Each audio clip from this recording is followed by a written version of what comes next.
Hello, and welcome to Voices Unleashed, in which we celebrate singers and musicians and their influence on our community and beyond. My name is Alexandra Babbell, and I'm very happy to be with you today. Our guest today is musician, pupil, and friend, Joel Browne. Welcome, Joel Browne. Hello, Sandra. How are you? Very good. Thanks for having me. I'm thrilled to have you. Yeah, it's nice to be here. I am a fan, but Okay. also we kind of connected on the level of voice and helping the voice to improve and to sustain through the music you do. What's your style? First, I just want to say thanks to Jordan Chase for getting me in touch with you. Hey, Jordan! Shout out to Jordan.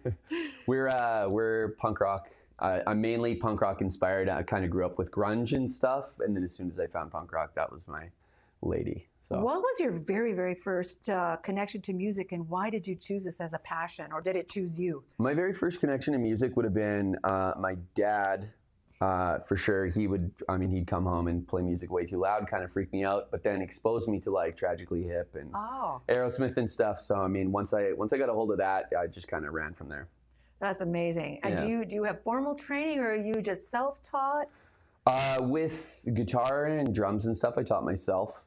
With vocals, can I tell a story right now? Please tell the story. It's all about you, brother. With vocals, I started singing in a band called Plastic Smile in like 1999 to 2003. And we had these girls over at the jam room, as you do when you're a kid, because it's the whole point, right? And one of the girls was like, "Oh, you guys are really good. Joel should not sing." And that broke my heart because I wrote a bunch of lyrics and stuff. So I sought out later a lot of classically trained singers and stuff, and they helped me get to where I am. And now people seem to enjoy when I open my mouth. That is so cool that you actually didn't give up, because some people would just give up in the despair of that and not even try. But you just went, I know I can do this, but I'm going to go find some help. Yeah, you got it. And you studied with some great colleagues of mine. And sure. I'm so happy to know that made a big difference to you, just producing the sound. Yeah, no, I'm really, really happy with what's changed. The way you produce a sound is unique because unlike classical music, it's really very much all in most of the time. It's a big breath and it's a big sound. And so that can over time fatigue the instrument. Did you find that, and what were your solutions? Yeah, well, that's the whole reason why you and I got in touch, is because I was getting super winded on stage. I mean, I made a few lifestyle changes, which help. I'm not really smoking as much anymore. Like, I don't really drink. Yeah. I mean, occasionally. But, no. Moderation in all things, including moderation. Yeah, exactly. But learning how to control my breathing and when to take breaths during a long phrase and stuff I didn't realize how important it was. Right, exactly. The kind of breath. Yeah, exactly. Yeah, there are different kinds of breath. There's the all-in breath. There's the breath that widens the ribs. Which I'm a big fan of. Yeah, the widening rib one. That's kind of the yoga breath, right? Yeah. You don't always have as much time to inhale as you do on yoga class. No, for sure. Because you're inhaling in a short period of time, then you're exhaling in a long period of time. And so that is tricky. So the cords get fatigued, the body gets fatigued. Sometimes when we're really athletic on stage and we get our hands above our heart, the heart rate gets increased, and then it's hard to actually take a breath. So we talked a little bit about that, about where to keep your limbs and what to do with your body. Also staying calm. Like while looking like I'm not calm. Exactly. Because a lot of it is high intensity. You know, I'm trying to rile up the crowd, but also like keep the storm contained, because if I let it go too crazy, then the voice is gone the next day. That's it. Your audience buys a ticket. They want to think that you have spent every last bit of yourself, and you're just dumping it all out just for them because you love them so much. However, it's not very conducive to longevity for the voice. No, not at all. Well, before we continue talking, let's get the first clip so people know what we're talking about when we're talking about your voice. Yeah, sure. Yeah. So the first clip we've got was put together by Gabe Dufour, is awesome videographer that's come out on the road with us a little bit. So this is from a show at Jackknife in Kelowna with Calling All Captains that we did in the summer, and it was sold out. There was crowd surfing and stuff, which I always promote. Roll the clip, RJ. Yay, go RJ. Okay, awesome. Wait, we're going to take a picture with everybody, so push in. Everybody,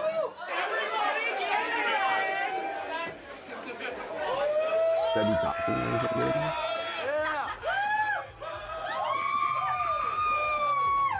Louder!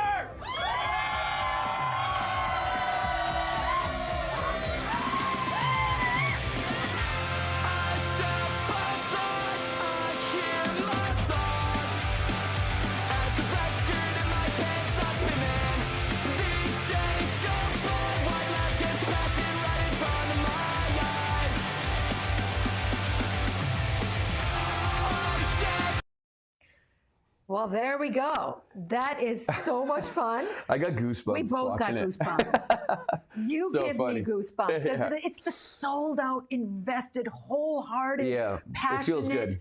thing. And I bet your crowd, your fans just must love it. Yeah, for You sure. remind me a little bit of my nephew, Stephen Christian, who started the band Anne Berlin back in the day. A lot of people would know about those guys. Yeah. He actually came up to Canada to work with Auntie back in the day too for the very same reason. He's like, he performed Auntie exactly knows what's like best. that. Yes, Auntie knows.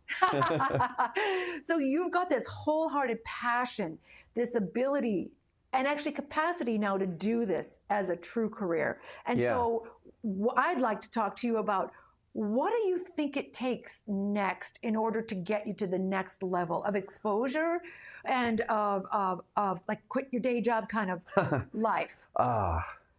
One day.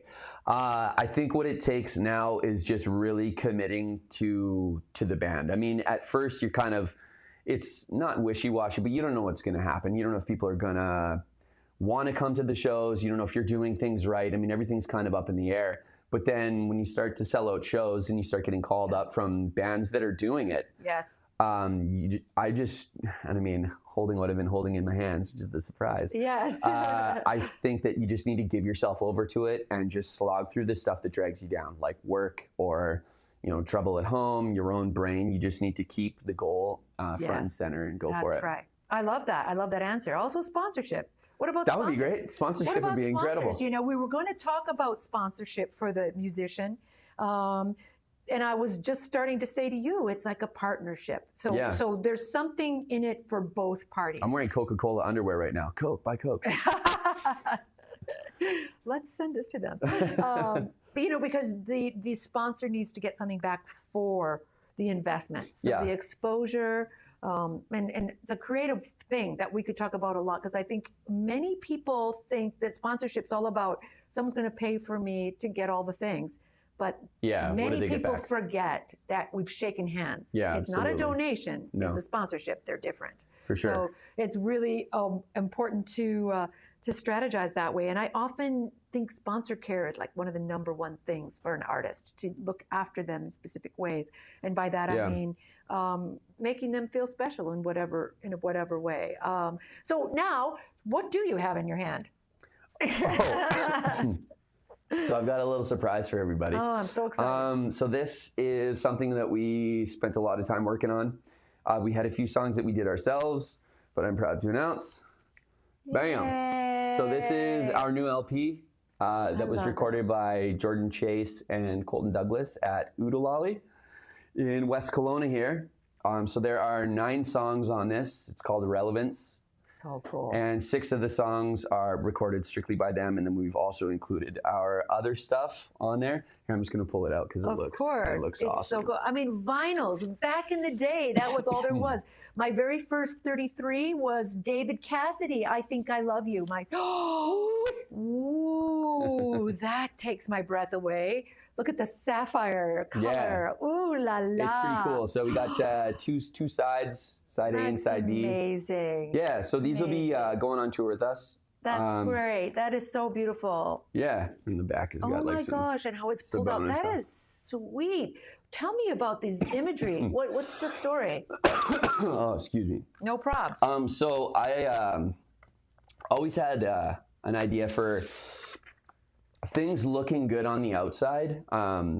Sorry, let me restart. Relevance kind of has to do with how we can all relate to presenting a great exterior, making people believe that things are all right when really there's a fire raging inside, which is why we kind of went with the dystopian burning family. Yeah. And you got everybody's looking happy, but the house is on fire. Isn't that actually the state of humankind in general? We all have the optics, and the optics are so good. But man, everybody, if we could just say, hey, the hot mess in me recognizes the hot mess in you. For sure. Right? I mean, and it's so easy to look at other people and go, oh, they've got it all figured out. But you have no clue what's going on. 100%. So, I mean, I used to find myself judging everything that I did by the successes of other people, which used to really hold me back. Oh. But now, I mean, I've met so many basket cases, including myself, that I'm a little bit more free to just Don't let you it fly. find too the intimacy is increased by the fact that we got really honest with each other? Yeah, for sure. Is that what you're writing about in your lyrics? A lot of the songs, yeah.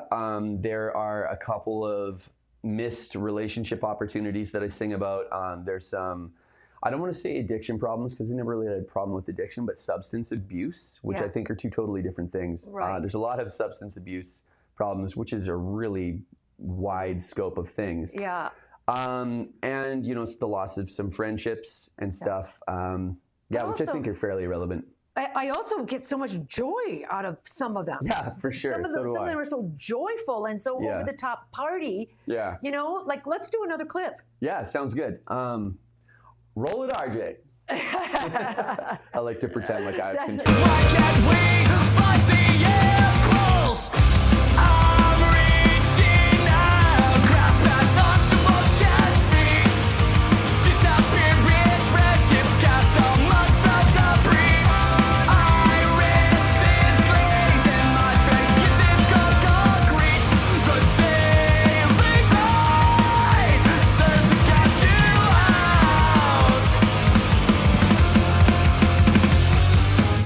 Nice. The energy. Yeah. It's just so fun. I just love that. So And the boys look great.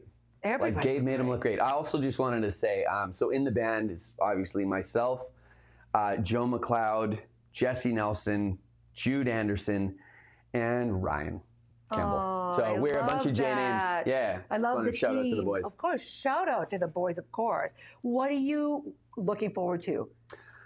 Well, we've got actually a really big tour coming up that I wanted to talk about. So you have a website with all these dates on it? Yeah, absolutely. Okay. You can check them out at idiofame.com. Great. You can find tour dates on Ollie North's Instagram, on Idiofame's Instagram. There's the boys, handsome bunch of chaps. Beautiful site, by the way. So as you can see right there, we've got some tour dates coming up with Wilhelm Scream. They've been around since like 1998. They're an amazing band.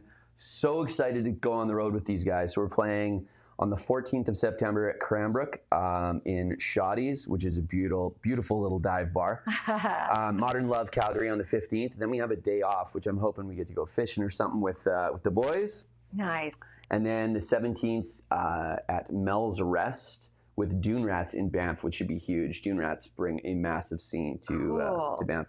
And then we'll end it off at the Buckingham in Edmonton on the 18th. So please get your asses down there. Yeah, that is so exciting. How can everybody find you? I see the website, yes. Yeah. But are you on all the... We're on all the stuff. All the stuff. And it's the same name? Yeah, you betcha. Idiofame. The nice thing about the name is no one else has it. So it's for us. I love that. Yeah. And as we close, I do want the audience to know that when you came to me for some help, I was astounded at this voice. I feel exactly the opposite of that previous review when you were much, much younger. I got you to sing high C's like opera tenor. There's a voice in there, man. There is a voice in there for sure. Your number one You're bringing fan. it out. I'm bringing them out. We're revoicing the D voice. Absolutely. Right? So I'm wishing you all the best for your continued success. I appreciate that. You can't get rid of me that easy. We're friends now. No plans. And I'm going to be showing up and standing right by the stage one of these times. We'll see you in the pit. Yeah. Oh, that sounds exciting. But thank you so much for being Absolutely. my guest. It's a pleasure. Thank you so much. And thank you so much, RJ. You're always right there RJ. for us. And I'll see you all next time. Yeah. Awesome. Wait, we're going to take a picture with everybody, so push in.